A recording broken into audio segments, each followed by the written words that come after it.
gracias. Vamos a hablar ahora del libro Nobel Brecht, que se refiere al escándalo, obviamente, de Odebrecht, que surgió a finales de diciembre del año 2016 durante el segundo gobierno del presidente Juan Manuel Santos. Este escándalo sigue vivo, es un escándalo que ya lleva 4 años, pero que sigue generando noticias, no tantas como al principio del año 2017, cuando empezó a destaparse en forma este escándalo. El libro tiene obviamente una orientación relativa al presidente Santos, Premio Nobel de la Paz, y por eso el título es Nobel Brecht. Es un título que ojalá se me hubiera ocurrido a mí, pero la realidad es que se le ocurrió a un amigo.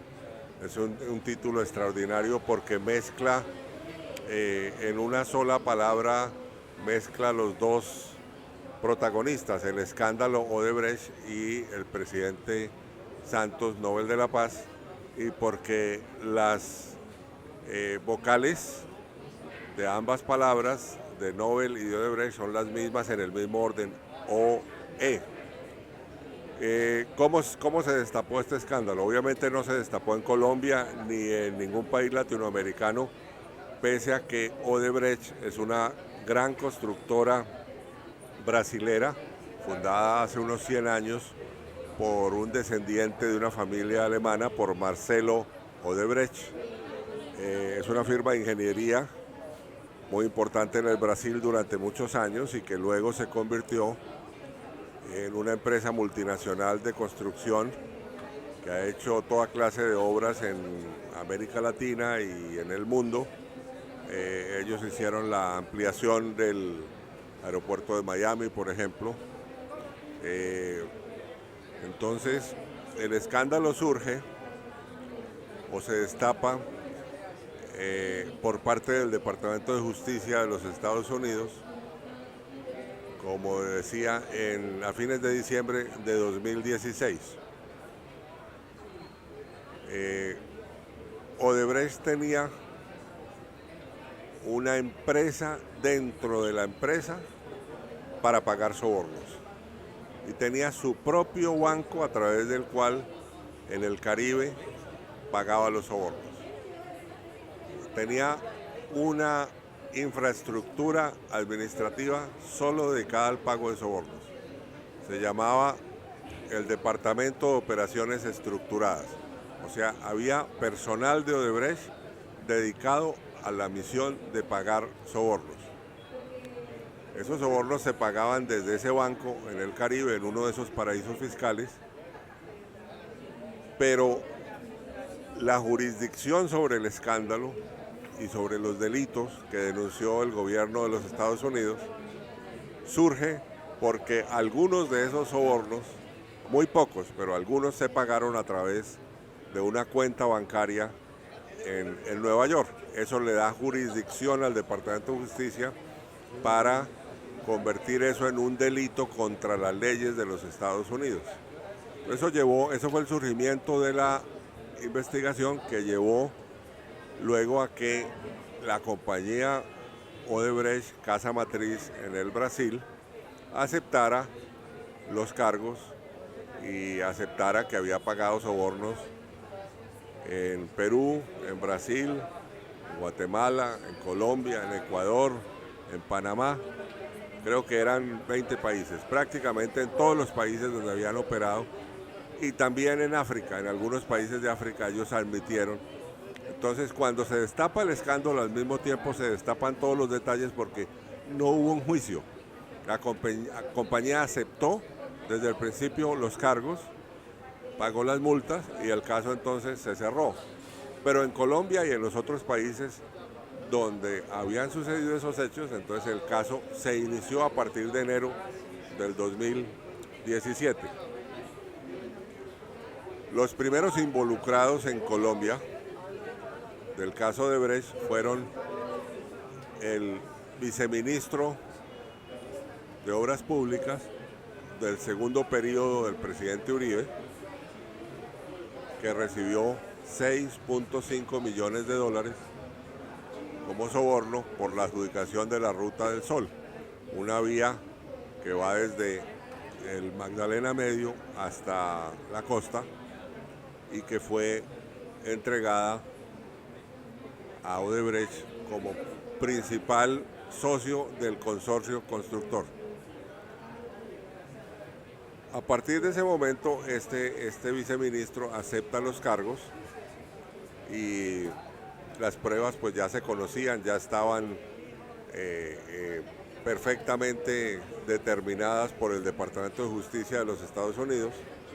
Entonces era muy difícil negar los hechos porque la compañía había aceptado y se había destapado que la compañía tenía una división interna dedicada al pago de sobornos. En la generalidad de los países donde se pagaron los sobornos llegaron a los presidentes o vicepresidentes. En Colombia no. En Colombia no llegaron a los presidentes. Pero sí llegaron a personas muy cercanas al presidente Santos. Por eso el libro mío, que salió pocos meses después de destapado el escándalo, y que fue el primero que salió sobre este escándalo, se ocupa de esa conexión Santos. Porque en el Brasil quedaron untados por los sobornos, no uno, ni dos, ni tres, sino creo 4 presidentes y expresidentes. De hecho, como se recordará, uno de ellos, el expresidente Alan García, que ya había caído cuando era presidente hace 20 años por corrupción, el día que lo fueron a capturar por los sobornos de Odebrecht, se suicidó. Entonces, estaba el caso del presidente Alejandro Toledo, un catedrático que enseñó durante muchos años en universidades de los Estados Unidos. Él recibió 20 millones de dólares de Odebrecht. Y lo mismo sucedió con otros presidentes y expresidentes.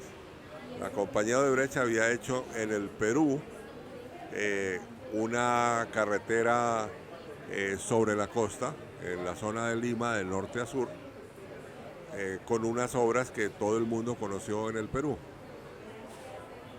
¿Qué pasó en Colombia? En Colombia los sobornos de Odebrecht no llegaron ni al presidente Uribe ni al presidente Santos. Llegaron a 2 alfiles muy importantes del presidente Santos, ambos de Lorica, Córdoba, llamados Musa Besaile y el Ñoño Elías. El Ñoño es el apelativo que tiene este político de Lorica. Él y Musa Besaile, en la reelección del presidente Santos en el 2014, fueron muy importantes para conseguir el triunfo del presidente en la segunda vuelta. Hay que recordar que en la primera vuelta ganó el opositor, el presidente Santos, Óscar Iván Zuluaga. En la segunda vuelta, 3 semanas después, ganó el presidente Santos. Si uno va a revisar en la página de la Registraduría Nacional del Estado Civil las votaciones en municipios del departamento de Córdoba, de Sucre y de La Guajira, que eran feudos políticos del Ñoño Elías y de Musa Besaile, encuentra que hubo votaciones, digamos, del 20-30% para el presidente Santos en la primera vuelta. En la segunda vuelta hubo votaciones del 70% y del 80%. ¿Qué pasó? Como lo reconoció y lo aceptó el Ñoño Elías al allanarse a sentencia anticipada ante la Corte Suprema de Justicia. Él recibió 16.000 millones de pesos en sobornos en efectivo de Odebrecht. Y él reconoció ante la Corte Suprema de Justicia que parte de ese dinero lo había invertido en comprar votos para la elección de Santos en el año 2014, o sea, la reelección. Entonces, Ese es el origen de la condena, de la primera condena contra estos dos políticos del departamento de Córdoba, que ya pagaron esa primera condena que era de 5 o 6 años, pero que ahora vuelven a ser condenados por otros sobornos en otra entidad del Estado llamada FONADE, que el presidente Santos les había entregado para que ellos se la robaran. Entonces, hay un argumento que ha presentado el ñoño Elías, que es muy cierto, que a él lo utilizaron o se sirvieron de él cuando lo necesitaban y luego el gobierno lo abandonó. Eso es absolutamente cierto. Hay fotografías del ñoño Elías viajando en el avión presidencial con el presidente Santos y luego cuando ya surge el escándalo es como decir el gobierno no los conocía. Ha habido una evolución lenta en algunos aspectos del escándalo porque cayeron muchos personajes, pero luego el escándalo entró como en una fase de hibernación y luego volvió a salir de esa fase. Hoy en día, por ejemplo, se sabe que Odebrecht pagó los afiches de la campaña del presidente Santos. El director de esa campaña también fue condenado.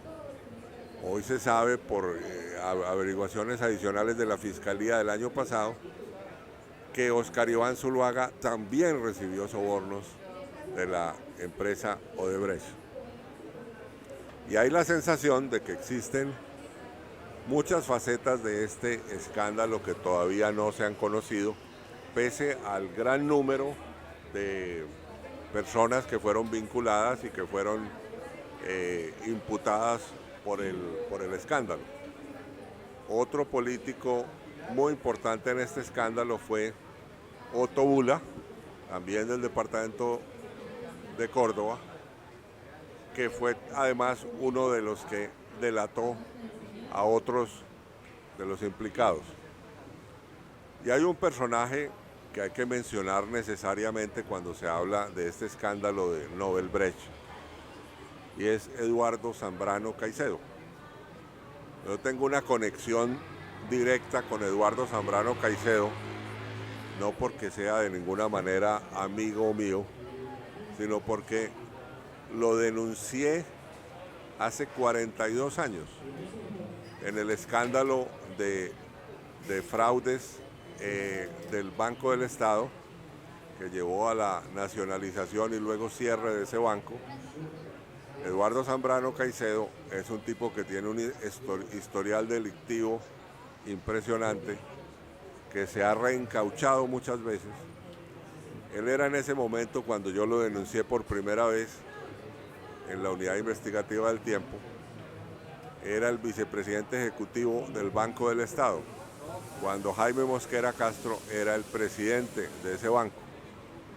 El banco era un banco relativamente pequeño, fundado como en 1880 en Popayán.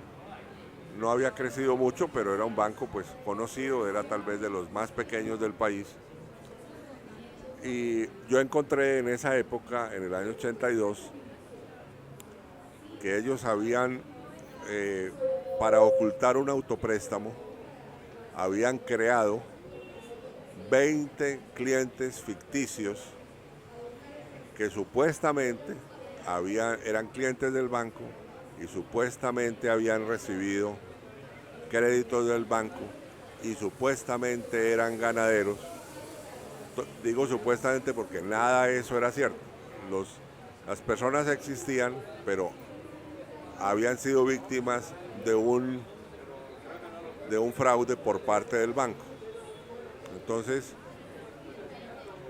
cuando yo obtuve la lista de esos supuestos clientes, empecé a llamarlos. Y si era el nombre correcto, si era la cédula de ciudadanía, si era su teléfono, si era la dirección de su casa. Solo que ellos no eran ganaderos, no habían recibido créditos del Banco del Estado, no negociaban reses, sino que habían sido víctimas de un delito de usurpación de identidad por parte del banco.